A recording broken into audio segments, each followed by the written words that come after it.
Welcome to another episode of Payments Pros, a Troutman Pepper Locke podcast focusing on the highly regulated and ever-evolving payment processing industry.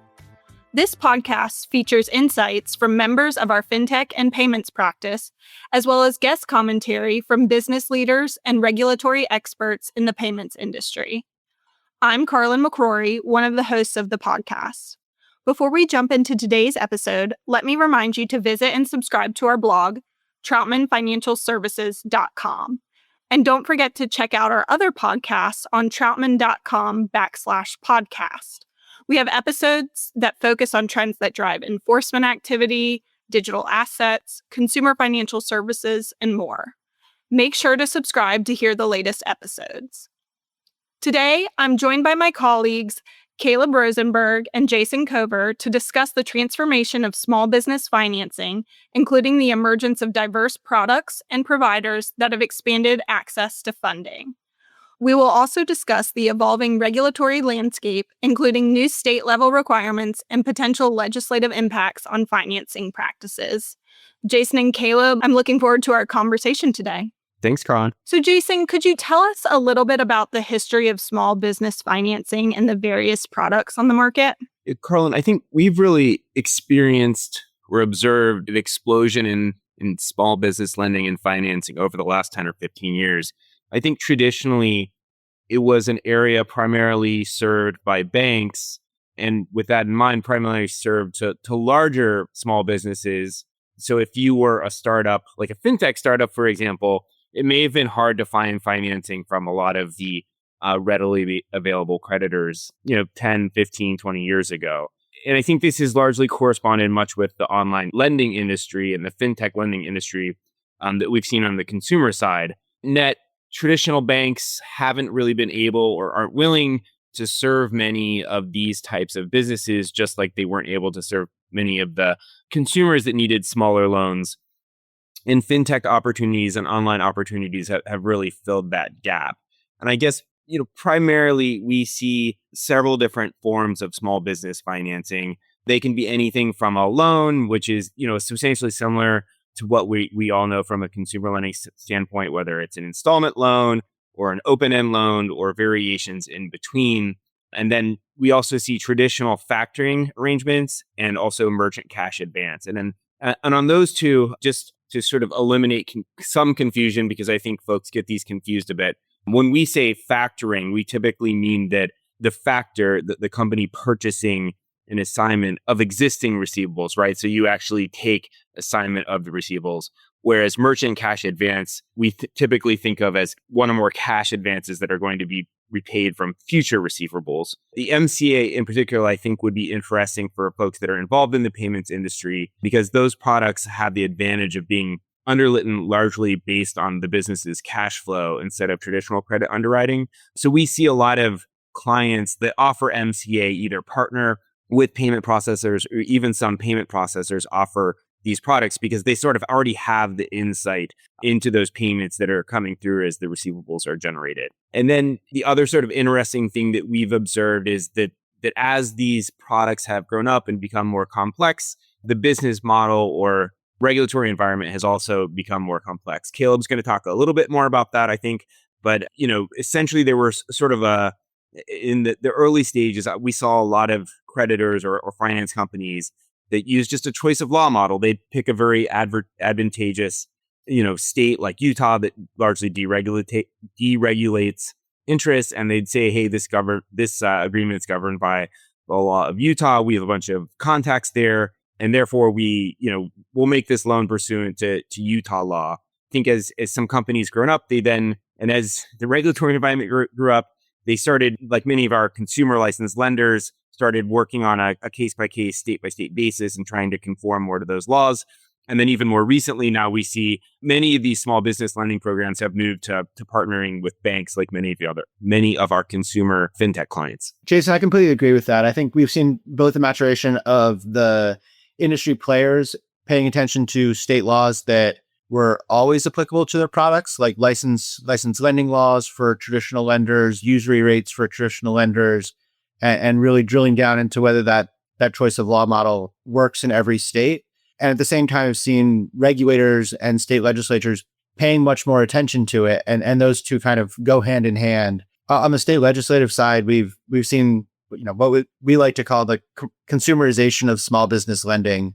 A number of states, I think it's 9 states with effective laws now, and 3 more that have passed in various stages of the legislative process, have passed laws that are applying consumer-like disclosures to small business lending. And there's some differences between them, but it's really forced companies in this space to pay attention to the differences at the state level and provide more disclosure to borrowers, and in the case of MCA, to non-credit products as well. The most recent of these that we're watching very closely is out of Texas. There's a bill that what was passed through the legislature is sitting on the governor's desk. Like many of the state disclosure laws, the disclosure aspects of it are not particularly burdensome and are something that you have to pay attention to on a state-by-state basis, but are not something that would significantly change a business model. Texas also has registration that we've seen in a couple of those 9 states as well.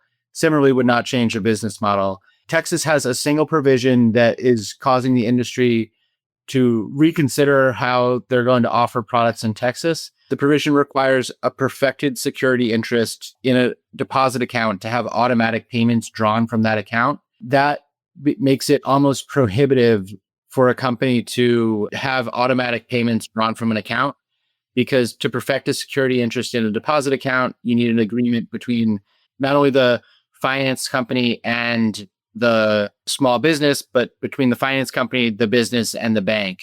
For short-term transactions that many of these are, it's an operational issue to have that agreement put into place, and it's causing companies to significantly reconsider how they might go about offering these products in Texas.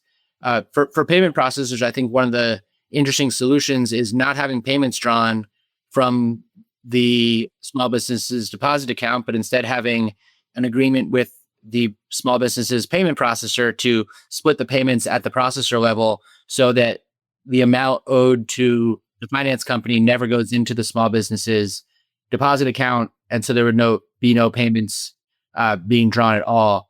I think that many in the industry would prefer the governor just not sign the bill, but I don't think that we have control over that specific aspect of it. And so we're all kind of sitting at the edge of our seats waiting to see if this gets signed in the next couple of weeks. Caleb, other than the potential workaround for payment processors that you just mentioned, if this is passed, do you suspect that companies may just not offer the products in Texas? Or how do you think this could impact the industry? I think there'll be a significant impact. I think another solution that Jason alluded to as going back to the old models of companies offering a traditional lending product using a choice of law model. Texas traditionally has had pretty good law in that area, that if a company is appropriately set up and has strong contacts with another state that has relatively unregulated or permissive lending statutes, that's another option that companies might consider. But either model, the kind of split processing model or traditional lending from another state, requires some planning and putting things into place, and cannot just be flipped on with the switch. And so I think it's something that companies are going to be spending some time on. Very much agree with Caleb. I think what we've seen is the sort of last minute scramble here while this legislation is pending to try to find solutions. And to Caleb's point, many of our clients, I think, have looked to some of the other models, but it does take time. I think the rough estimate, for example, to get a bank program up and running, if you don't already have one, could be anywhere from 6 months to a year. So it's not necessarily something that can be turned on immediately once this law does or does not go into effect. Thanks, Jason, for that insight. It's my understanding that Louisiana also enacted a new disclosure law this month. Do we expect any sort of similar impact from the Louisiana law?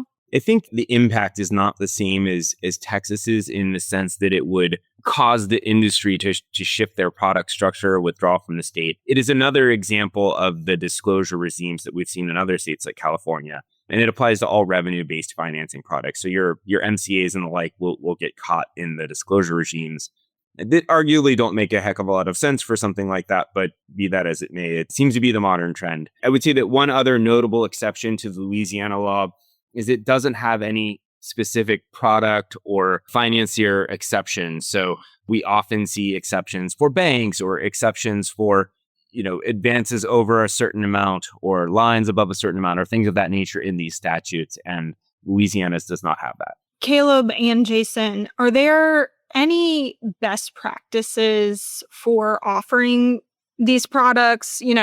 Obviously state-specific disclosures require analysis, but are there common things that the companies get tripped up on or things that they should be cognizant of? I would say just making sure that your servicing matches what your product structure is. So I think for a long time, we saw companies try to kind of paper their transactions as if they're non-loans, but then service them as if they are a lending product. And I think that changed over the last 5 or 6 years, and companies are now much better at servicing the products kind of along the terms that they should have that are consistent with their contracts.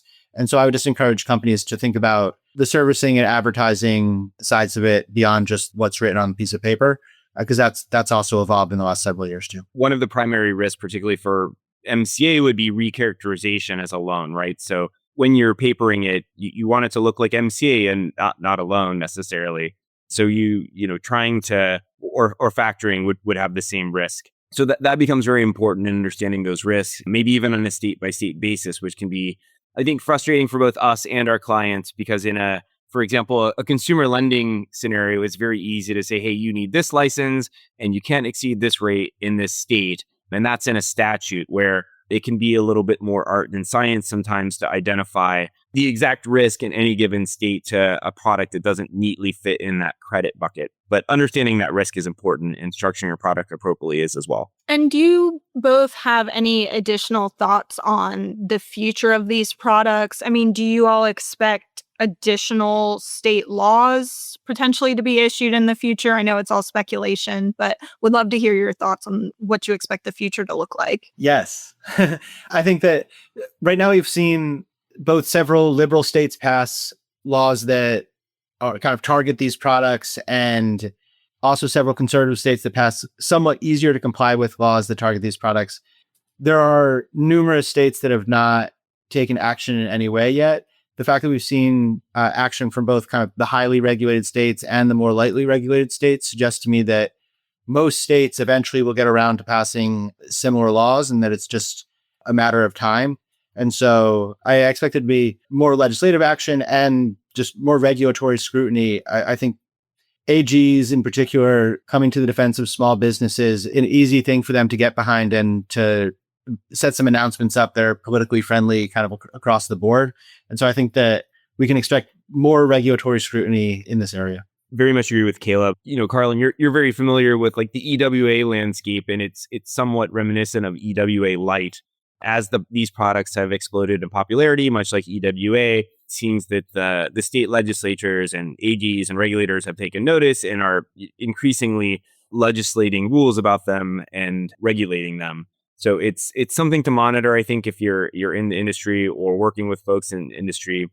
And one other note I would have that I think is often missed is the FTC technically isn't just a consumer trade regulation group. It has oversight on small businesses. So there is a federal regulator in play as well. There was recently a consent order.